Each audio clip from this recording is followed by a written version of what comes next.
Hi, Greg Pacheco, Extreme Ministries.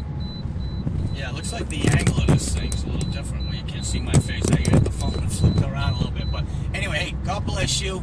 It's another phenomenal day, incredible day God's made. He says, let's rejoice and be glad in it. Rejoicing meaning let's be ecstatic. Let's just enjoy it. He made it. He's in us and with us. They call him Emmanuel, which means God with us, right? He's with us no matter what. And in Matthew 28, when he says, in verses 19 and 20, he says, go and make disciples. All right? In other words, let's tell everybody as we go. We don't really have to, necessarily go out of our way. But make disciples. Tell people your testimony, how you came to Christ.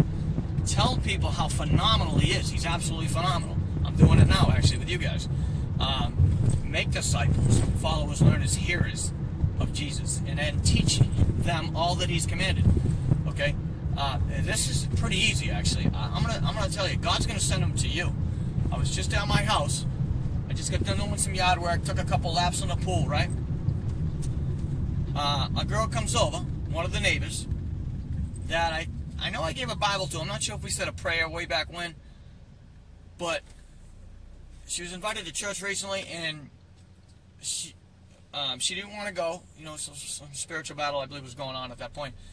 But I ran into her today while listening to a worship song, and the worship song was over, and I Surrender, the song, Hillsong was singing it. But she comes over, and I felt we're going to do this thing at my house where it's like a Bible study and some neighborhood kids and my kids, and we'll just have a time with the Lord, like a service, 20-minute, 30-minute, whatever, and, some music and maybe a little prayer and a little bit of Bible, and then we'll have some fun on the trampoline in the pool. We'll just do it. We'll just do it right?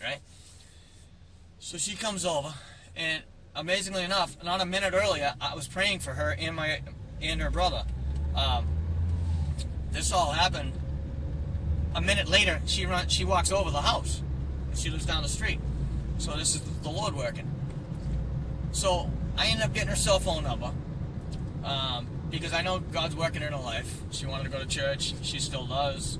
And we were talking about Jesus, and we just got off the phone talking for about a half hour about the incredibleness of God. She saw a picture of his face in the clouds. All right? Well, first she was pouring her heart out to him. This was yesterday.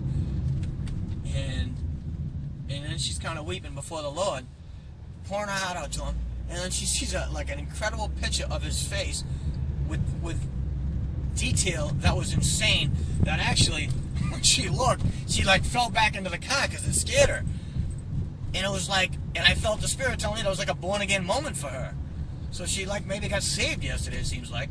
And then we're talking about him. So then she has a dream of the cloud that night.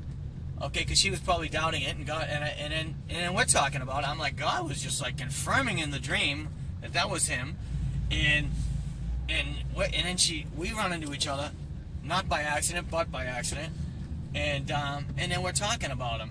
So we know the Lord was totally at work here, and that's what was happening, making disciples, teaching all that Christ has commanded. So of course I'm just expanding on God's incredibleness and teaching about everything that I can think of with the Bible and just a relationship with God, not religion, and it was just a phenomenal conversation. So Matthew 28, live it out, live it out, live it up. God's good. He loves you. Thanks.